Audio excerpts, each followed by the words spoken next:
I mean, because 75 billion years ago, the evil galactic overlord Xenu, in order to combat overpopulation on his home planet, decided to round up all the aliens, put them into spaceships that looked a lot like, hey, hold on, don't interrupt me, or you get the soap, you get the soap, you get the soap. Yeah, we've made sure that a lot of people actually have left the church. Their population's down a fucking lot, worldwide and locally. We've made a lot of people, well, more than I guess usual, not join. They would try and talk to people when we were around, just would not fucking happen. Their membership is down, their money is down. We've pretty much hurt them in almost every fucking way. So how much membership do you think you've cost them so far? According to my precise calculations that I've done by interviewing every single Scientologist that's in the org that I'm completely making up right now. Actually, we get varied reports. I mean, I've heard that they were down fucking 40%. I don't believe it. I think it's way more around 10 to 20, and their membership is almost slowed to a halt as far as new signups. In terms of how many members reported worldwide do they have? They, in actuality, have what, somewhere in the like 100,000? No, or something? they say fucking over 100,000, but I think it's no, way they closer say to over 8 million, but right, they're right. a bunch of lying lying And then the other jerks, they so. say something else, and the other they say something else, but we think it's anywhere between 50 and 100,000, yeah. They say 8 million because anybody who's ever taken one of those stress tests, the little carts on the street, ever bought a book, maybe even ever walked in the org, they consider you a Scientologist, which is why they can claim such ridiculous numbers. If you've ever taken a stress test on the street, you're a Scientologist in their eyes. Yeah, apparently I'm a Scientologist. They were doing a stress test out here yesterday. Wow. Oh yeah, this is actually take one it? of their. This is one of their little camping spots that they do. Their little stress test tables.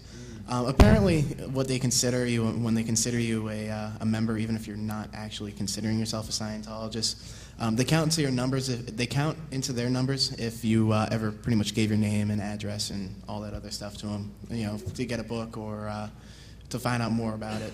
I mean, for example, I've gone into the org and I've questioned them about a lot of their policies, and you know, actually, I think it was not even going to No. you know, I've gone in there and I've questioned their policies. I've gotten information about, you know, a lot of their stuff just to see exactly, you know, what they're doing in there. And now, unfortunately, I go home every month and I get a ton of mail with, hey, I want you to sign up for this course, or I want you to buy this book. So, you know, Hold on. they're considering all those. They're considering all those people that go in there and, you know, ask about their books or ask about their little cult there. They're considering them members, and that's what they're counting into their numbers that they don't post on their website. We have an apparent question, I guess. I don't know. Pretty much, there we go. Yeah. So I just want to say you guys are making a big impact. I'm from Miami, Florida. We run a website called federaljack.com. We have a YouTube page, so, you know, I've been covering, you know, what you guys have been doing, adding stuff to, you know, our YouTube page as a favorite. And people have been contacting me in, like, West Palm Beach, you know, and North Florida, which is, you know, where Scientology is based out of. And they're talking about family members being seriously involved in mind control, and they had to break. And it's not just Scientology, also, you know, different other cults. A lot of them are like the Age of Aquarius type folks, the New Age, and I mean, it's mind control. Also, they're robbing them blind. So, you know, this is branched off into like, oh, this makes money. Fuck, I'm gonna do it too. And it's hurting people. It's destroying lives. But I had a question about Sea Org. This is something when I was researching because of what you guys are doing. They have a naval force called Sea Org. Yeah. They actually have a naval ship with an army. How the fuck is that legal? They consider it a naval ship. It's really just for decoration. Well, It's a cruise ship full of blue asbestos. yeah, it was recently shut down because after something like 20 years after the fact, they investigated the ship. Structural designer, architect, some sort of naval engineer, came onto the boat, said, you got to shut this down, it's full of blue asbestos. 20 years later, they actually had to go in and get a government check, and guess what they found? It was full of blue asbestos. So, you know... It doesn't just go away. No, it doesn't. It's the worst kind of asbestos there is. Even just a single molecule, a small hook in your lungs is basically a guaranteed cancer 10 years down the line. They've threatened the lives of hundreds upon thousands of their members, and they haven't told anybody about this. Because L. Ron Hubbard said that asbestos is not bad for you at all. He also says cigarettes are a great way to prevent lung cancer. That's why so many Scientologists smoke, by the way. If they're telling you not to do anything because you have toxins in your body, that's something also nice. I'm going to use this as a quick tangent because I've really strayed far from what I was going to talk about. But in terms of toxins, something that is a new one that I learned about only maybe about a month, maybe a month and a half ago, something that they love to do around disaster sites, including our very own 9/11 disaster site, is they will use their volunteer ministers, which is a group that's, you'll see them in yellow shirts. Right. And they're called volunteer ministers. They registered the volunteer ministers at the 9/11 disaster site in New York as the National Mental Health Assistance, which in the heat of the moment sounded remarkably close to the National Mental Health Association, which is a real organization that's not Scientology.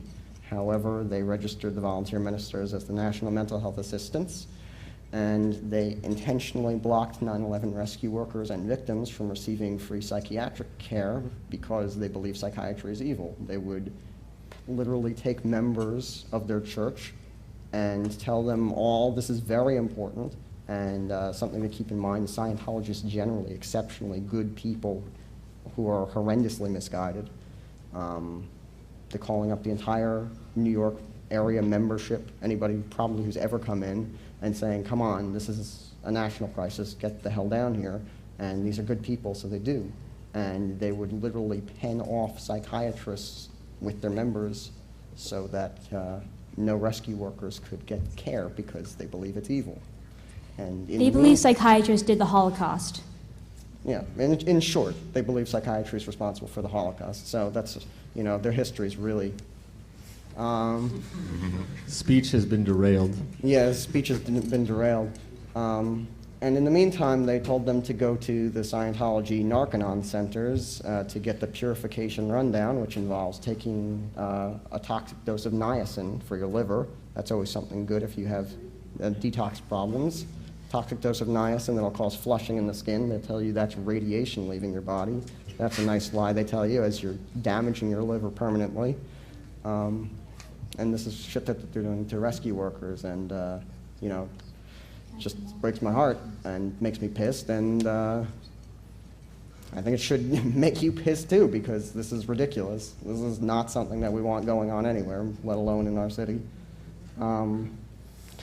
I was going to talk about if you wanted to come out with us sometime, because we're out often, and we usually in New York, because we have so much fun and we like each other so much, we go out just about every week, probably every Saturday, sometimes midweek, sometimes a few times a week. Occasionally we'll miss a week, but there's always a monthly worldwide protest event. And you know, if you just come in there blind, you might be a little bit surprised. You might be a little bit shocked by sort of the demeanor, the language. Certainly if you're hearing us today and you didn't understand the relationship, you might think that we all hated each other. That's only the case sometimes, especially after we just shipped back up from Washington, D.C. because we were marching on the mall. And we spent a lot of time with each other, so, you know, I don't like these guys so much at the moment. I don't like you either, sure. You weren't there, but I don't like you anyway. I still like poking on. No, you don't. So yeah, if you just heard us, you'd think that we're really crass and crude and confusing and You'd be right. And you would be 100% correct. We are. The difference is that there's absolutely no hateful intentions behind it. This is stuff that's done mostly for shock value. I think that this comes out of sort of the internet lending itself to anonymity in its forms, just in that in that there are web forms, and looks like I'm running over, but that's what happens when you jerks start messing around with me. Wrap it up. Yeah. So listen. Skipping ahead to the end, you can try and understand us. Chances are you won't, because I don't understand us. we're a bunch of nice